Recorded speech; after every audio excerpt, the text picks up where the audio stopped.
bienvenue dans Cœur Léger, le podcast où on allège nos cœurs et où on parle de dating. Et aujourd'hui, on va parler de la bisexualité. Donc Logan et moi, on est tous les 2 bisexuels et on a tous les 2 une espèce de préférence pour un des 2 genres. Moi, en l'occurrence, je date quasiment que des mecs, Logan. Il date personne, Logan.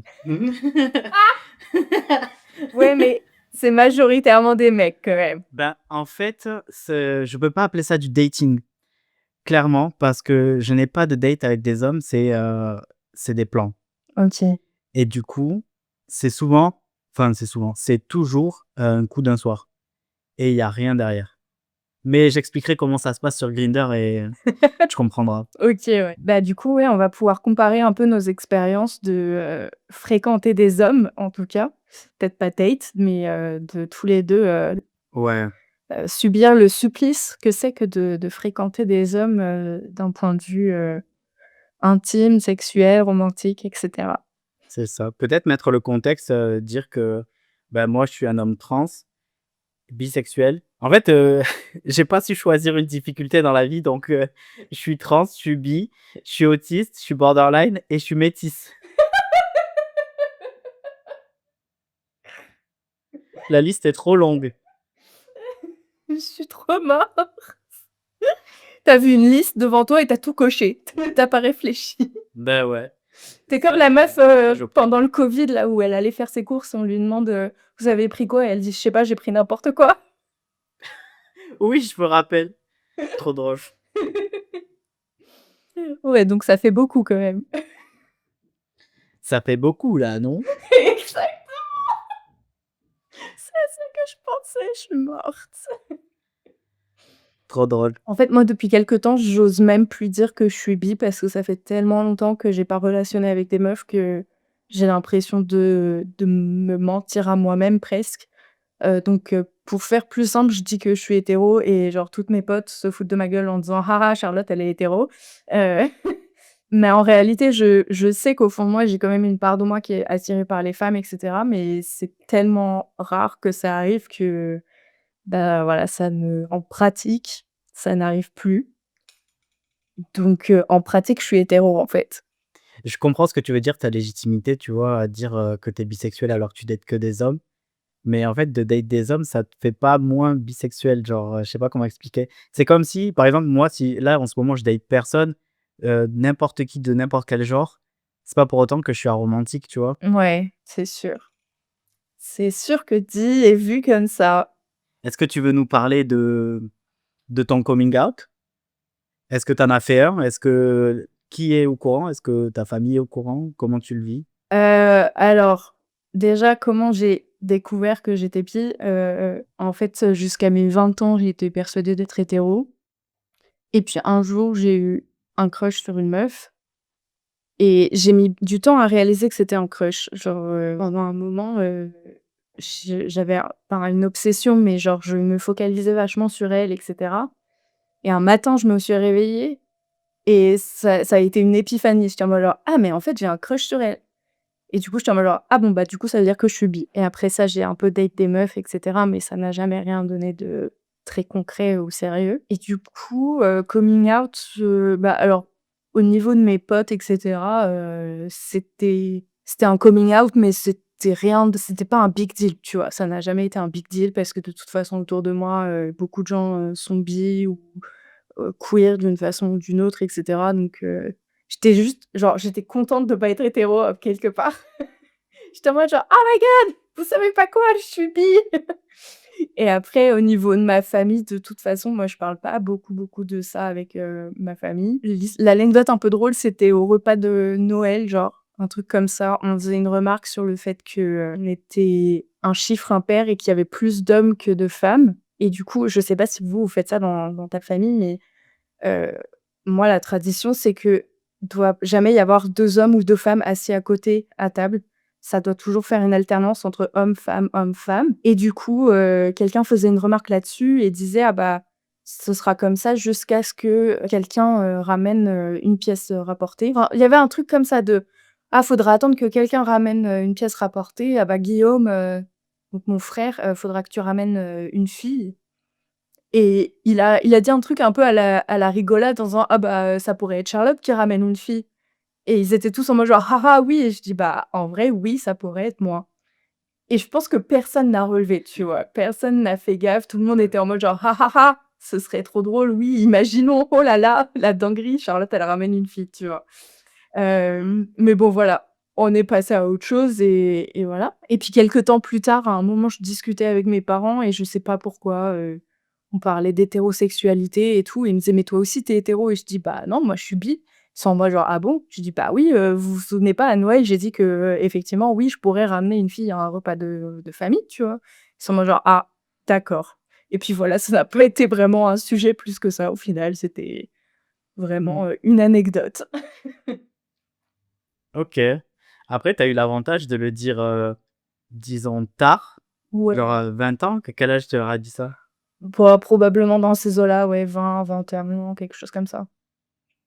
Tu vois, ils avaient pas l'argument de dire: «Mais tu jeune, ça va passer». Tu vois ce que je veux dire? Ouais, et puis surtout, en fait, ils s'en foutent. Enfin, mes parents, ils s'en foutent, Ouais. et ma famille, je pense qu'ils ont vraiment pas relevé plus que ça, tu vois? Ils se sont pas arrêtés là-dessus. C'était une blague comme ça entre, l'entrée et la salade, genre. OK, je vois. Ouais. Bah, trop bien en vrai. Mmh.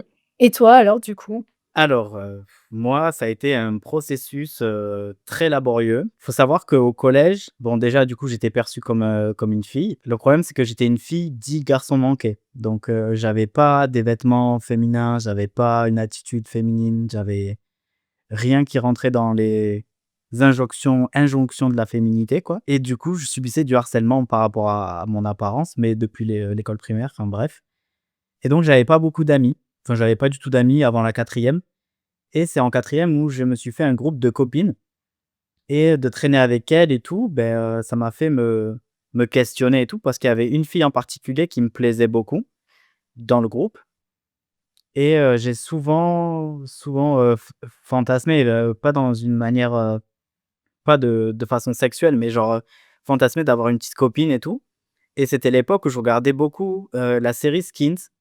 Ah, je pensais que tu Je allais sais pas si tu dire. connais?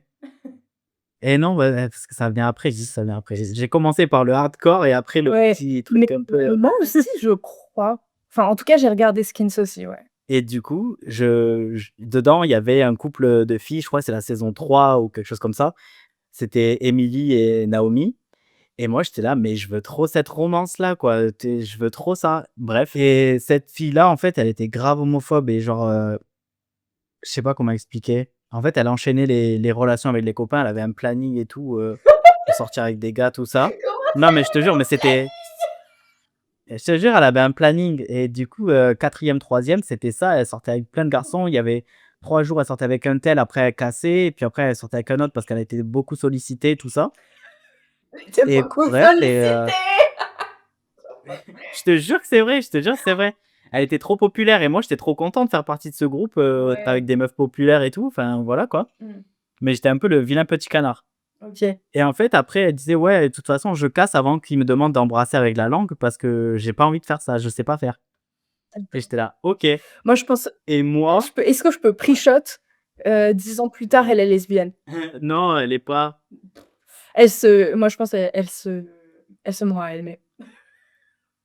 Peut-être, mais en tout cas, elle a eu un enfant, très tôt, genre, très tôt après le lycée, Oh, mon angoisse. et enfin, voilà, quoi. Au final, elle avait rien de spécial, elle était pas super belle, enfin Mmh. bon, bref.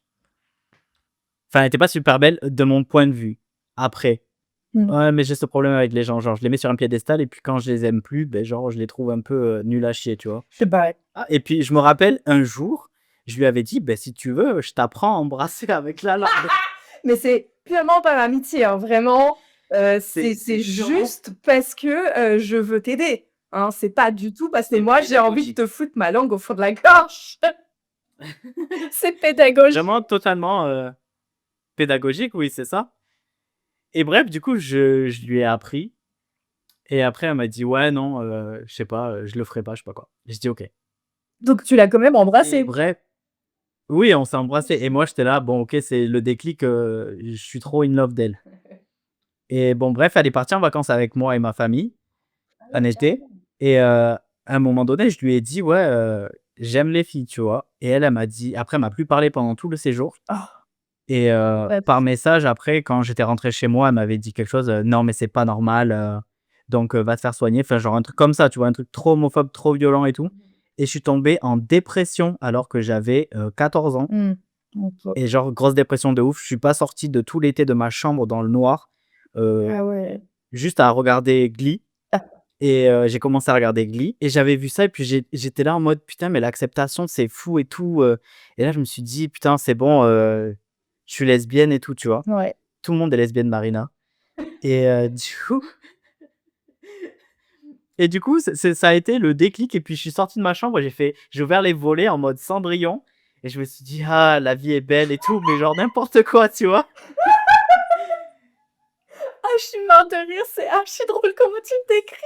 Mais c'était trop ça, c'était un peu comme un film et genre, bon, après ça, j'en ai pas parlé à ma famille, voilà. Quand j'ai fait mon coming out à ma mère, comme je t'ai expliqué, c'était vraiment avec la lettre que Santana Lopez a écrit à sa grand-mère dans la série Glee.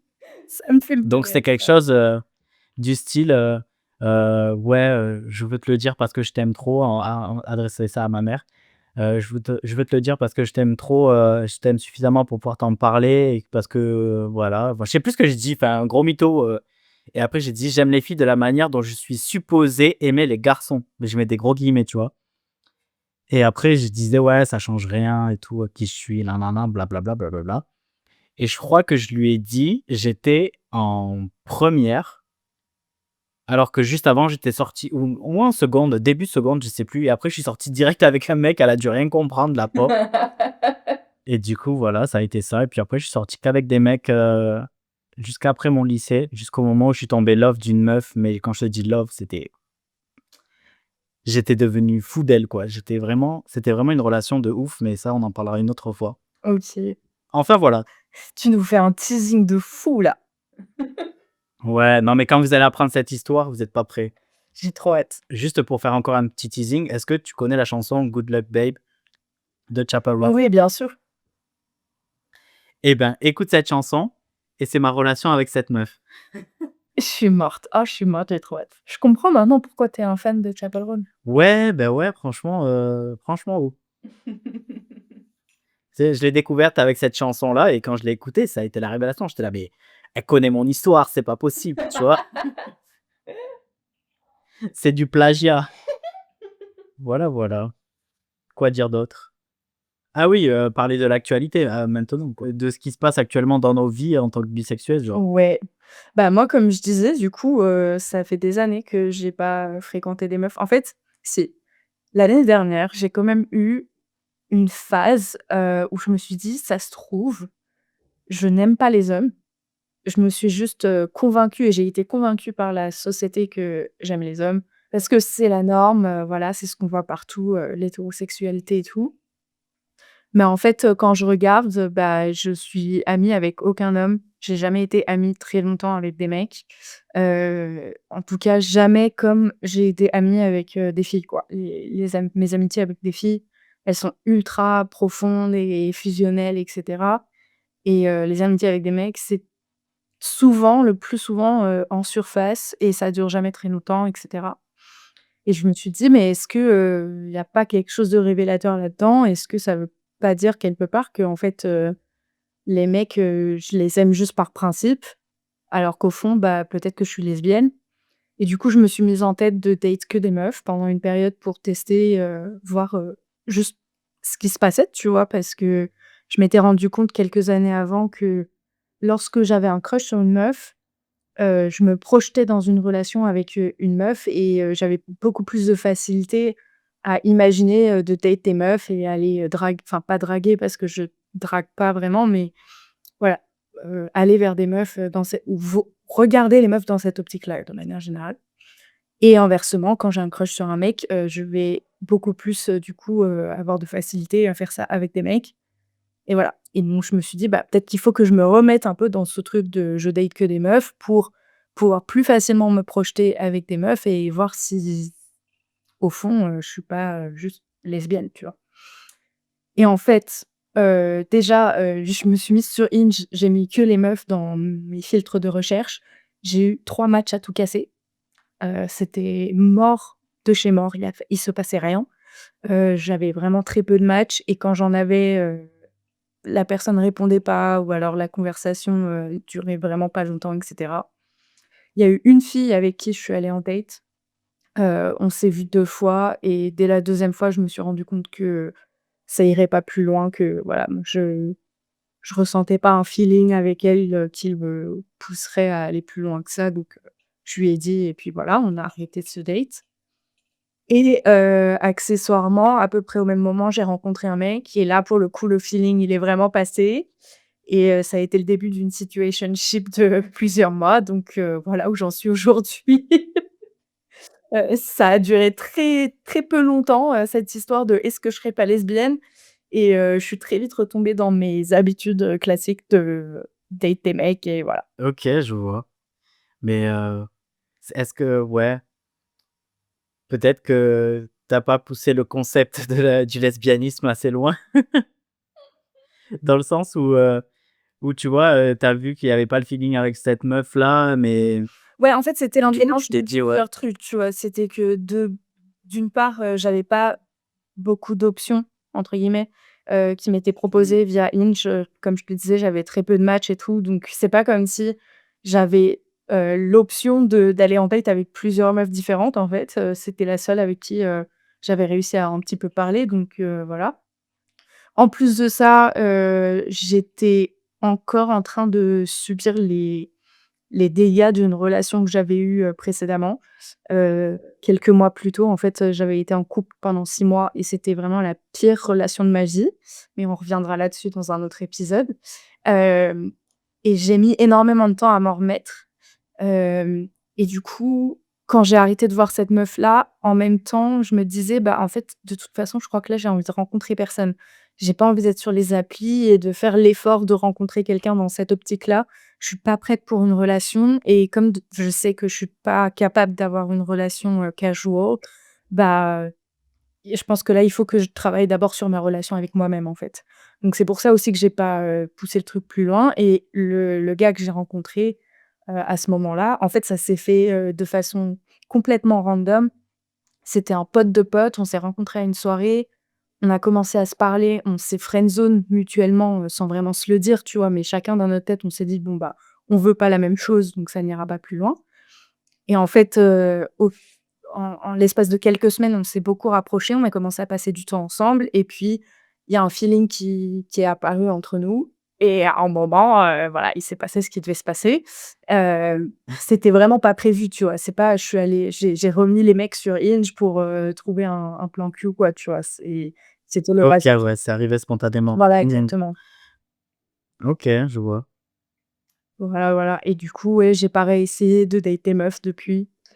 En fait, le truc, c'est que depuis toute petite, j'imagine ma vie avec un mec, tu vois? Genre, j'ai toujours attendu, entre guillemets, «mon prince charmant» parce que c'est tout ce que j'ai toujours connu. Genre, moi, mes parents, ils sont en couple, ils sont ensemble depuis que je suis enfin, ils ont toujours été ensemble, ils se sont pas séparés. Autour d'eux, tous leurs amis sont hétéros aussi. Heu et tu vois, à la télé, quand on était petit, il y avait pas encore beaucoup de représentation queer et cetera, donc tous les films, romantiques et cetera, les Disney qu'on regardait, c'était toujours un mec et une fille. Donc pour moi, ça a toujours été ça l'objectif, tu vois? C'était, trouver mon mari, genre et du coup, j'ai beaucoup, beaucoup de mal à me projeter dans une relation, avec une fille et ouais et en fait, il y a aussi une part de moi qui me dit: «Bah, imaginons je commence à date une meuf, et en fait, je me rends compte que je veux pas faire ma vie avec une meuf». Ce sera horrible de faire subir ça à quelqu'un, tu vois? Genre, j'ai pas envie d'être la bicurieuse, tu vois? Qui utilise une «lesbienne» entre guillemets. C'est un ch enfin, c'est peut-être un cliché de Twitter et tout, mais genre, j'ai pas envie d'être cette meuf qui utilise une lesbienne pour tester, et qui en fait dit: «Ah bah non, en fait, je préfère les mecs». Tu vois ce que je veux dire? Ouais, je vois trop. OK. Bon, Voilà. je comprends ton point de vue et c'est gentil de pas le faire, en tout cas. Pour avoir été cette, lesbienne qu'on utilise pour tester, c'est ça? Ouais, exactement. Et toi, du coup, comment ça se passe aujourd'hui? Tu en es où? Déjà, je voudrais remettre le contexte par rapport à tout à l'heure parce que j'ai dit que j'ai fait mon coming out lesbienne et maintenant je vous dis que je suis bisexuel, donc il y a eu quand même, plusieurs étapes. Il faut savoir que jusqu'à fin du lycée, je suis sorti qu'avec des hommes, malgré mon coming out lesbienne. Je sais pas pourquoi j'ai fait ça. Peut-être, oui, par peur, du regard des autres. Aussi parce que j'étais dans un lycée industriel, un lycée professionnel industriel et que j'étais la seule personne perçue comme une meuf, en fait. Toutes les autres personnes, c'était des hommes. Bref, donc voilà, je me suis senti, à la fois seul, mais bien accompagné parce qu'au final, j'ai eu des amitiés avec eux et c'était très drôle de faire partie de leur camp. Mmh. Est-ce que Enfin bref tu as été et appelée pour, la meuf très sollicitée? pas vraiment parce que comme Ouais. je t'ai dit, je correspondais pas aux Ouais, codes, c'est vrai. vraiment de la féminité et tout. J'ai quand même eu, un petit copain pendant tout mon lycée. Non, attends, depuis ouais, de la première à la terminale quoi, bref et après ça, je suis sorti avec, une femme. OK. Et à ce moment-là, je me suis dit: «Ouais, ben c'est les femmes et c'est que les femmes, quoi». Sauf que ensuite j'ai entamé ma transition de genre et à partir de ce moment-là, je rentrais plus dans la case, des lesbiennes, mais j'étais pas tout à fait, j'avais pas tout à fait un cispassing, ce qui fait que je pouvais être perçu souvent comme une meuf, mais pour les meufs lesbiennes, j'étais pas assez meuf parce que du coup, je leur disais que j'étais un homme trans. Ouais. Et donc l'algorithme après, a commencé à me cacher un peu sur, les applis de rencontres, donc j'étais sur Tinder et voilà et puis je me suis dit: «Beh, pourquoi pas date un gars?» Je sais pas, ça fait longtemps et tout, et surtout que je venais de vivre une déception amoureuse, avec une meuf. Enfin bref et c'est à partir de ce moment-là que j'ai commencé à date des gars et j'ai téléchargé l'application Grindr. Ne faites jamais ça, c'est un point de non-retour. Pour ceux qui connaissent pas Warning! Grindr, ouais, vraiment trigger warning, Grindr, tu vois? Grindr, c'est une application de rencontre, pour, des hommes, gays, mais y on y trouve quand même des femmes trans, qui utilisent l'application. Ah ouais?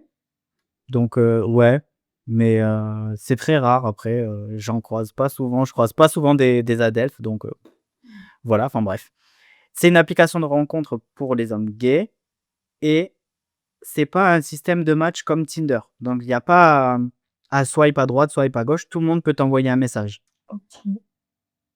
Sauf que l'objectif de cette application-là, c'est pas du dating, c'est, du plan cul rapide et sans lendemain. À tel point que ça te donne la distance jusqu'en mètres. Ouais. C'est-à-dire que si tu es à 80 mètres d'une personne, ça va te le dire. Je suis morte. C'est vraiment la hook-up culture et la culture du cruising. Je sais même pas si ça se dit comme ça, mais Le cruising? c'est, le cruising, ouais. C'est genre, tu croises quelqu'un dans la rue et il y a un regard qui fait que vous êtes compris, vous allez derrière un arbre et vous faites ce que vous avez à faire, quoi, tu vois? OK. Ah oui, je Mais connais pas du tout cette culture-là. c'est quelque chose de ultra répandu dans la culture gay Ouais. et donc voilà. Mais depuis un moment, c'est pas quelque chose de récent. C'est pas parce qu'il y a Grindr que c'est né, mais ça existe depuis un moment parce que quand c'était mal perçu, l'homosexualité, ben les hommes gays se rencontraient de cette façon-là. Il y avait des spots. Par exemple, il y en a toujours un à Paris, c'est, au jardin de la Tuilerie, il me semble, quelque chose comme ça. Ah ouais? Dans le labyrinthe, il y a un labyrinthe là-bas, non? Heu, En tout cas, c'est un endroit où il y a des haies, un labyrinthe et les gens se croisent là-bas pour un objectif et c'est connu que c'est là-bas que tu rencontres, je découvre des trucs. des alentours, du sexe. Donc voilà, c'est toute une culture, c'est quelque chose que tu connais pas si tu en fais pas partie en soi. Mmh. Enfin bref et du coup, j'ai commencé à parler avec des hommes sur cette application-là et je laissais les personnes me fétichiser dans l'espoir d'être, «aimé» entre guillemets ou d'être, sollicité et d'être valorisé par eux Mmh.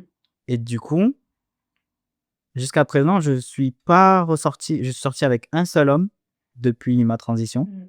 C'était l'année dernière et c'était l'homme le plus gentil de la terre vraiment, mais on s'est séparés. Donc j'ai enchaîné pas mal de plans et Ça m'amusait de faire ça dans un premier temps, mais j'étais plutôt jeune parce que j'avais 20 ans et que c'était tout nouveau pour moi et que j'étais en plein dans ma transition, donc j'étais dans l'euphorie de genre et cetera, dans l'euphorie de d'un nouveau truc, d'une nouvelle puberté, de nouvelles choses et ouais, depuis ma transition, je suis sorti avec 2 femmes, pas mes meilleures relations, heu, mais on en parlera dans une autre vidéo. Je suppose qu'on fera un topic un peu, ex toxique, quelque chose comme ça, Ouais. donc ça ressortira et voilà. Après ces 2 relations-là, j'ai déménagé à Toulouse et c'est à Toulouse que j'ai vraiment utilisé l'application, on va dire, Grindr. Ah mais non, mais je mens et ouais, non, en fait, j'avais complètement zappé, mais je suis sorti avec une femme aussi, à Toulouse, depuis ma transition et on est restés ensemble, je crois 1 an et demi, quelque chose comme ça, mais on vivait déjà ensemble, donc ça pareil, dans une autre vidéo, on en parlera et après elle, beh, ça a été, personne. Personne, j'ai eu aucun couple, aucun dating jusqu'à l'année dernière et depuis 1 an, pas de date. Enfin, j'ai eu un date récemment là, mais c'était un homme cis qui est en relation polyamoureuse, qui m'a fait un peu du love bombing pour ensuite me dire qu'il ne ressentait rien. Aïe. Voilà. OK, OK. Donc toi, actuellement, est-ce que tu es en recherche de relation ou qu'est-ce qui se passe? Tu es dans ta healing era, tu es dans ta love myself era, des trucs comme ça? On est là, hein. Plus précisément? Et tout de suite les questions qui fâchent. En même temps, on est là pour s'alléger le cœur, donc il faut parler à cœur Ouais, hein. bah, du coup, je disais que l'année dernière, j'avais rencontré, quelqu'un et que c'était devenu une situationship et ça a vraiment été la meilleure relation de ma vie.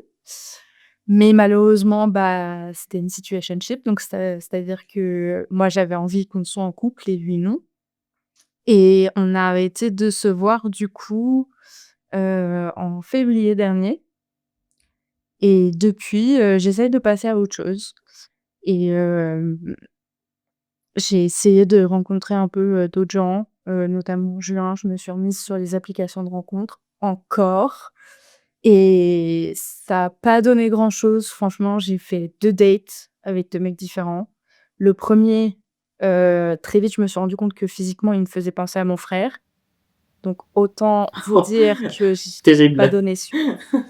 Voilà et le deuxième, on s'est très bien entendus et on a commencé à se fréquenter mais je me suis très vite rendu compte que ça enfin, de toute façon, lui, il m'a dit qu'il voulait pas se mettre en couple, il cherchait pas ça et moi, je me suis vite rendu compte que de toute façon, je ne voudrais pas être en couple avec lui. Il y a trop de choses sur lesquelles, on est différents et on n'a pas la même vision des choses et cetera, et on n'a pas assez de trucs en commun pour que, ça donne, lieu à un potentiel couple, quoi. Genre, le la relation n'aurait aucun sens. Donc c'est plus ou moins enfin, ouais, c'est devenu mon plan cul, pas très, très régulier, mais voilà, il a le mérite d'exister et en attendant, ouais, j'essaie de passer à autre chose vis-à-vis de ma situationship. Je commence à sentir enfin que ça y est, je commence à un petit peu à tourner la page doucement. Je commence un petit peu à me projeter avec, potentiellement d'autres personnes et tout. Hem, mais en même temps, bah, je rencontre personne parce que, bah, les applis de rencontre vraiment comme je disais, je n'en peux plus en fait. Je déteste ça vraiment et je commence de plus en plus à penser que ça ne fonctionne pas. Enfin, je sais qu'en théorie, ça peut fonctionner. Il y a des gens qui rencontrent, leur partenaire de vie comme ça. Heu, une de mes meilleures potes, elle a rencontré son mec, sur une appli de rencontre et ça se passe super bien. Ça fait 2 ans qu'ils sont ensemble, plus de 2 ans, et voilà. Mais moi, je commence à me dire que c'est pas comme ça que je peux rencontrer quelqu'un, de façon sérieuse et tout. Et la situationship, ça me l'a confirmé parce que justement, du coup, c'est quelqu'un que j'ai rencontré de façon complètement, spontanée et random à travers, un autre pote et cetera et du coup, on ne s'est pas rencontrés dans l'optique de date. On s'est rencontrés, juste comme ça, à une soirée et puis on a bien sympathisé et puis les choses se sont fait naturellement. On s'est rapprochés parce qu'on avait des trucs en commun et cetera et ça a donné lieu à, du coup, ce qu'a été notre relation et ça a été la meilleure relation que j'ai eue de ma vie et donc je pense que vraiment, il faut que je rencontre quelqu'un comme ça, tu vois? Que ça se fasse naturellement parce qu'on a des trucs en commun et heu que si ça doit se faire, ça se fait, quoi. Tu vois ce que je veux dire? Sauf que, dans la vraie vie, dans le quotidien comme ça, je rencontre rarement des gens. Hem, mes amis, sont pas forcément les personnes les plus sociables du monde. On n'est pas du genre à faire des soirées, les uns chez les autres, tous les week-ends et cetera. Déjà, j'ai pas de groupe d'amis. J'ai des copines un peu à droite à gauche qui, au fur et à mesure du temps, en étant, toutes amies avec moi, elles se sont rencontrées entre elles, elles sont peut-être devenues copines et cetera, mais ça forme pas un groupe, vraiment scellé et cetera. Donc on fait pas des soirées ensemble, régulièrement, tout ça et heu et du coup, je rencontre rarement leurs potes et en plus, souvent, quand je rencontre leurs potes, soit c'est des gens qui sont déjà en couple, soit c'est des gays et des lesbiennes. Du coup, il y a pas de mec hétéro dans le tas, avec qui je pourrais potentiellement, heu, développer une relation, plus intime et voilà et sinon, au taf, je rencontre personne, enfin, à travers le travail, je rencontre personne, je sors pas, je vais pas en boîte, je vais pas dans des bars, des trucs comme ça.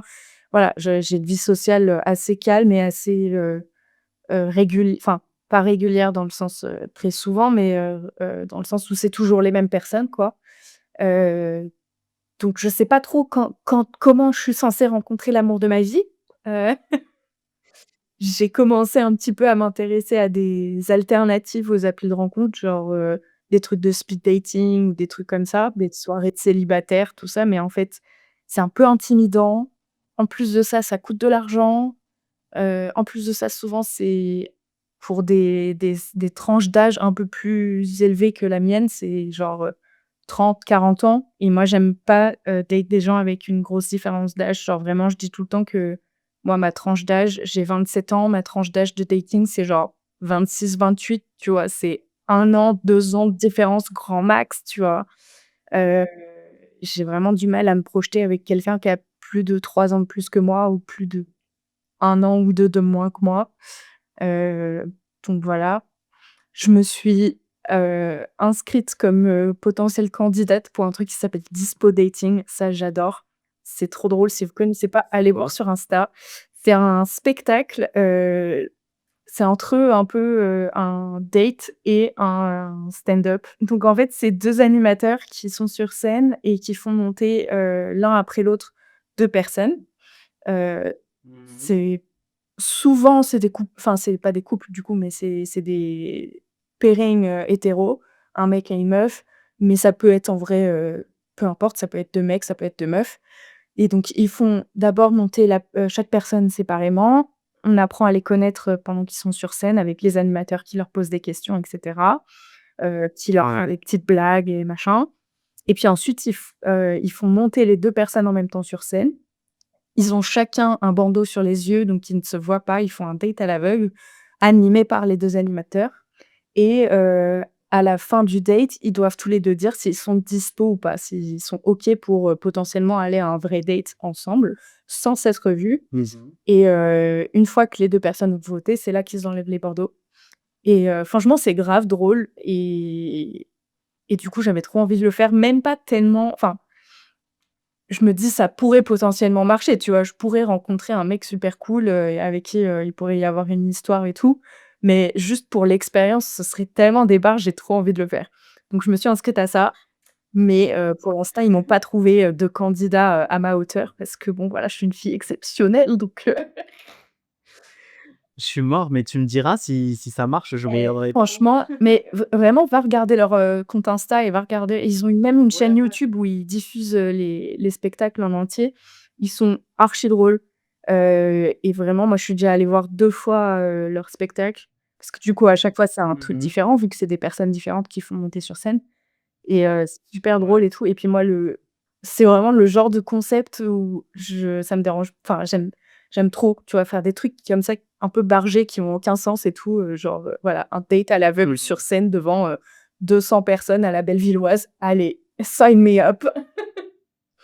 Je suis mort, mais ouais, j'ai vu le Insta, ça a l'air vraiment marrant. Je vais regarder les vidéos après. Ouais, franchement, C'est je très je cool. rêve d'y participer. Ça me ferait trop marrer. Donc ouais, donc je suis plus ou moins dans ma healing era, en fait, tu me demandais, si j'étais genre en recherche de relation. En fait, moi, je considère que je suis en permanence en recherche de relation. Je me dis: «Ça peut arriver à n'importe quel moment» et en fait, je me dis: «Si c'est la bonne personne et si ça doit marcher, ça marchera», tu vois? Ce sera forcément le bon moment si c'est la bonne personne et voilà et depuis que je suis toute petite, aussi loin que je me souvienne, j'ai toujours été dans l'attente et la recherche de l'amour de ma vie. Heu et donc voilà, donc je me dis, enfin je entre guillemets, «je suis toujours ouverte à l'opportunité». Après, la réalité des faits est que, il y a des moments où je suis plus ou moins, disponible émotionnellement, tu vois? Forcément, là, quand ma situationship, elle s'est terminée, bah, les premiers mois, j'aurais absolument pas été disponible émotionnellement pour une relation sérieuse avec quelqu'un, tu vois?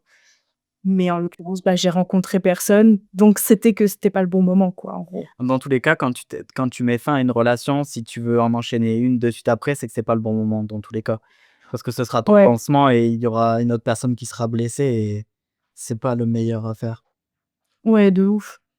Et toi, du coup, tu dans quelle era? J'étais dans ma healing era de septembre 2023 jusqu'à août 2024. J'étais dans ma healing era et je pensais souvent à une relationship que j'ai eue l'année d'avant et qui s'est terminée de manière assez abrupte et du coup, ça m'a beaucoup blessé et je suis tombé vraiment dans une grosse dépression suite à ça et j'étais déjà en burn-out donc ça c'était le combo parfait et donc il y a eu cette relation qui est venue avec, cet homme dont je vous ai parlé, qui s'est super bien passé. Il m'a beaucoup aidé dans mon process de guérison et on s'est séparés parce qu'il était venu pour passer son master à Toulouse. Il venait du Brésil et il a pas obtenu sa place en master, donc il a dû retourner au Brésil pour retenter sa chance l'année suivante et moi, je voulais pas de relation à distance parce que je me connais,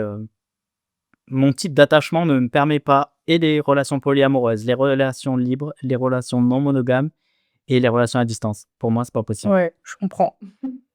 Donc voilà, ça c'est terminé et donc ce que je cherche moi, c'est, vraiment en fait, j'ai envie d'être dans une relation, j'ai envie de partager quelque chose avec quelqu'un, j'ai envie d'avoir ce crush ultime, tu vois? Le feeling qui se fait d'un coup, tout seul et tout ça. Parce que je sais que ça existe et que je l'ai déjà eu avec différentes personnes. Le truc, c'est que je suis borderline et ce genre de choses que j'appelle le crush, c'est, avoir une favorite person. Ce qui n'est pas bon parce que ça va être prendre une personne, la mettre sur un piédestal, idéaliser toute la relation, tous les événements qui peuvent se passer, romantiser la chose, alors qu'au final, il se passe rien et que si ça se passe bien, c'est parce que je fais tout pour que ça se passe bien, quitte à quitte à ne pas être moi-même et de faire le maximum pour que la personne se dise: «Ah ouais, il est parfait, il est pour moi», tout ça et en fait, il y a un moment donné où ça va me bloquer parce que je vais me dire: «Je donne beaucoup de ma personne et en face, c'est pas réciproque parce que je donne trop et qu'en face, il y a rien ou alors il y a très peu» et donc ça va se terminer parce que moi, je trouve que justement, il y a pas cet équilibre et je vais me sentir délaissé, abandonné et je vais me détacher et je vais mettre un terme à la relation. Donc la vie du dating avec moi, c'est très difficile. Je suis effrayé par ça, en fait et du coup, je fais de l'évitement. Je vois personne, même si je suis sur les applications de rencontres. Ouais, je vois. Comme sur les applications de rencontres, je match avec aucune femme. Ça me laisse que les hommes et du coup, je sais pas si je peux tomber amoureux des hommes parce que jusqu'à présent, c'est pas vraiment arrivé et je sais pas si je suis attiré par les hommes. Enfin, je sais que je suis attiré par les hommes, mais je sais pas si je les aime et je sais pas si j'attends pas d'eux seulement la validation. Parce que comme c'est des hommes gays qui peuvent être potentiellement attirés par moi, ben je me dis, des hommes gays, c'est des hommes qui aiment les hommes et du coup, ils me perçoivent réellement comme un homme et pas, comme, juste une personne trans, qui avant était perçue comme une femme, tout ça.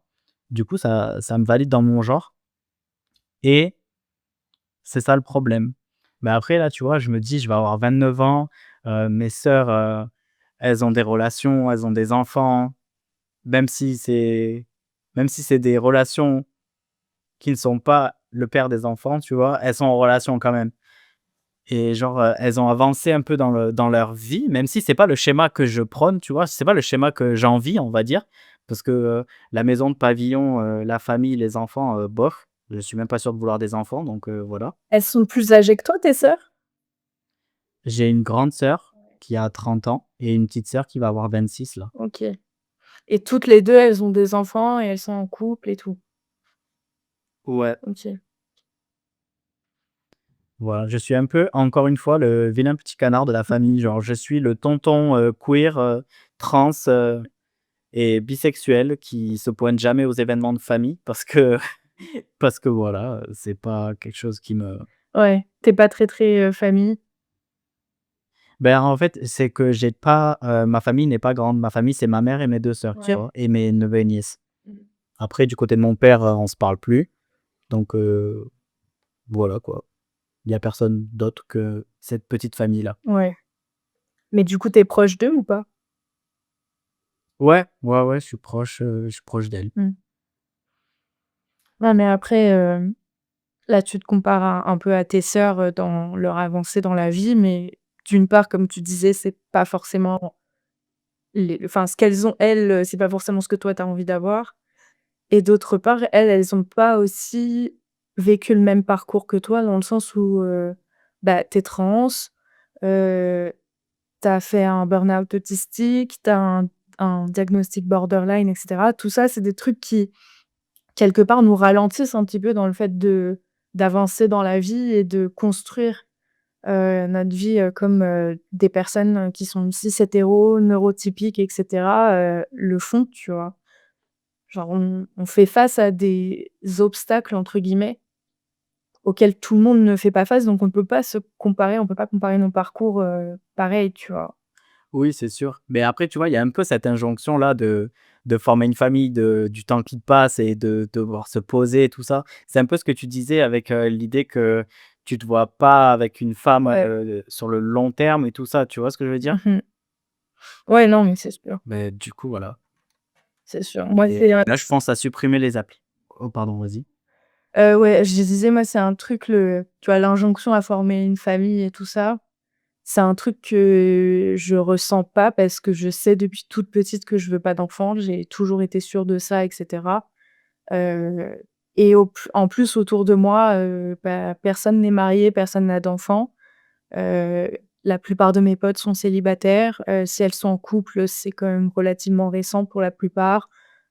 Voilà, du coup, je ressens pas une pression autour de moi. Je me dis: «OK, c'est normal», tu vois?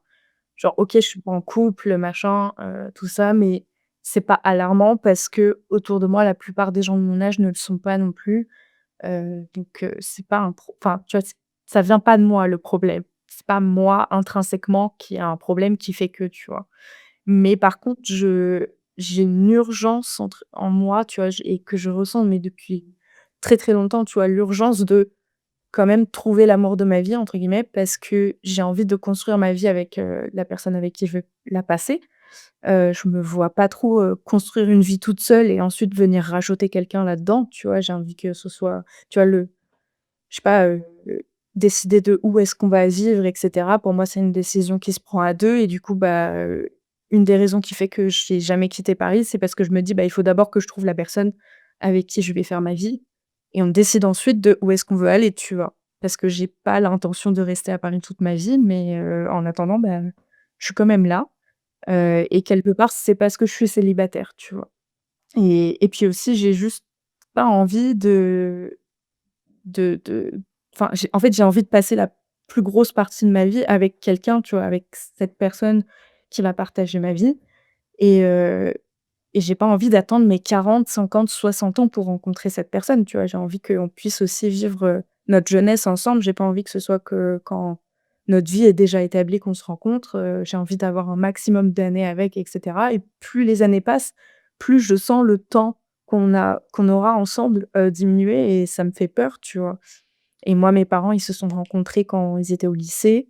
Ils sont ensemble depuis. Ça fait, là, début septembre, ça faisait 30 ans, qu'ils étaient mariés et du coup, ça doit faire, pas loin de 40 ans qu'ils sont en couple et heu et du coup, j'avais un peu cette idée-là quand j'étais petite que, bah, moi aussi, j'allais trouver l'amour de ma vie à 16 ans, tu vois? Et quand ça n'est pas arrivé, j'étais en mode genre: «Oh oh». Et du coup, après, je me suis dit: «Bon, bah, j'ai pas rencontré l'amour de ma vie au lycée, mais ce sera pendant les études supérieures» et puis mes études supérieures sont arrivées, j'ai rencontré personne ou en tout cas, ça n'a pas duré et voilà et du coup, j'ai commencé à travailler et je suis toujours célibataire et je suis en mode genre: bon, moi, à cet âge-là, ma mère, elle était déjà enceinte de moi, ils étaient déjà mariés depuis 2 3 ans, là, ça commence à faire long quand même». Ouais, je vois trop. C'est terrible ça d'être, d'avoir besoin autant de donner de l'amour et de vouloir recevoir de l'amour, tu vois? Je sais Ouais. pas, c'est Ouais, moi, c'est quelque chose qui vraiment, enfin, je sais que quand je le dis, les gens, ils trouvent ça triste souvent, ils trouvent ça un peu pathétique et tout, mais pour moi, «trouver l'amour de ma vie» entre guillemets, c'est vraiment genre mon objectif principal dans la vie, quoi. Genre, j'ai pas vraiment d'ambition, professionnelle, j'ai pas, vraiment d'objectif, particulier dans la vie à part ça. J'ai envie de trouver cette relation, solide et sur le long terme et cetera et heu et je sais que je me sentirai jamais accomplie sans ça. Ça veut pas dire que, tu vois, en étant, célibataire aujourd'hui, je suis malheureuse et je vis mal, le fait d'être célibataire, mais je sens qu'il manque une pièce du puzzle, tu vois? Et pour moi, ouais, c'est vraiment le centre de ma vie, ce truc-là, tu vois? Et du coup, c'est difficile de d'attendre et de me dire, «Ça va finir par arriver», tu vois? Il y a quand même une partie de moi qui a peur que ça n'arrive jamais. bah, bienvenue au club. Bon, tout ça pour dire qu'on est célibataire et que si vous voulez nous date, vous écrivez des commentaires. Je suis morte! Tu j'ai trouvé l'amour grâce à un podcast. Je suis mort, ça ferait un bon épisode ça. Ah ouais, en vrai, ce serait très drôle. Mais bon, Grave. faudrait que l'un de nous 2 trouve, l'amour grâce au podcast, du coup. Ouais, c'est ça. Mais aussi tout à l'heure, je voudrais revenir sur quelque chose que tu as dit, tu vois, rencontrer les personnes dans la vraie vie, style, speed dating, soirée célibataire, tout ça. Et genre, il y a une application qui s'appelle Vibes et en gros, Ouais. c'est une application pour la communauté LGBT et tu as des sorties qui sont proposées dessus et c'est des gens qui Mmh. proposent des sorties et ça peut être, tout et n'importe quoi, tu vois? Genre moi, je sais que j'ai déjà proposé des sorties où on va juste se rencontrer pour dessiner, ou on se rencontre Mmh. pour aller, faire, je sais pas quoi, du scrapbooking, tu vois? Et il y a des gens qui Ouais. viennent, bon, il y en a qui viennent pas, mais genre c'est super sympa pour rencontrer des gens. Ouais, mais du coup, c'est quand même dans une optique de dating, genre? Ça peut être dating ou ça peut être, en fait, c'est un peu comme un réseau social et dessus, Mmh. tu peux mettre tes objectifs, ce que tu veux et après tu as des sorties et c'est possible qu'il y ait des sorties rencontres célibataires ou des trucs comme ça, tu vois? Ou même toi, si tu peux le proposer OK. et genre, c'est quelque chose qui peut marcher. Bah, vas-y, je checkerai ça, un de ces Tu as 4. ça et Freemake. Après Freemake, c'est pas axé sur la communauté, c'est vraiment, des apéros, after work, des séances de sport, des randonnées. Enfin, après, je sais pas ce qu'il y a vers Paris, mais en tout cas, moi, j'habite à la campagne, donc c'est souvent ça. Mais en vrai, même comme ça, j'ai enfin, genre, là, tu m'en parles et tout et je suis en mode genre: «Flemme». Je veux qu'il vienne toquer à ma porte, le grand amour, il vient, il Mais oui, toque c'est ça. et voilà. Genre, je sais pas, il a dû perdre mon adresse, hein, mais moi, j'attends qu'il toque à la porte. Mmh. Ce serait tellement bien, franchement, j'aimerais trop. Ce serait tellement plus simple. Juste, voilà, tu reçois une lettre avec, l'adresse de l'amour de ta vie. Bah, ouais, franchement, ce serait trop bien. J'aimerais trop tomber in love là, cet octobre, novembre, je sais pas, tu vois? Décembre, la Ouais. période où il fait un peu froid, où c'est un peu mignon, romantique, tu vois? Parce que l'été, je trouve ça appelle trop à juste le plan cul, alors que l'hiver, le printemps, c'est genre, un truc un peu romantique, un peu, Ouais. Non, pour moi, quoi. l'été, c'est une bonne saison pour tomber amoureux et puis justement après l'automne et l'hiver arrivent, vous êtes déjà ensemble et bien et vous pouvez vous câliner sous un plaid, au chaud pendant l'hiver, tu vois? Ah ouais, je vois. Moi, je vois pas du tout l'été comme une, saison, de genre de «liberté» entre guillemets comme ça en mode, tu peux pas te mettre en couple ou quoi. Ah ouais, bah, moi j'ai toujours eu cette optique-là, tu vois? Genre l'été, c'était le moment où tout le monde cassait son couple pour pouvoir profiter de l'été, tu vois? Je suis morte. Bon, on va s'arrêter là pour aujourd'hui. Merci beaucoup de nous avoir écoutés et à très vite dans un autre épisode de Cœur léger. Salut.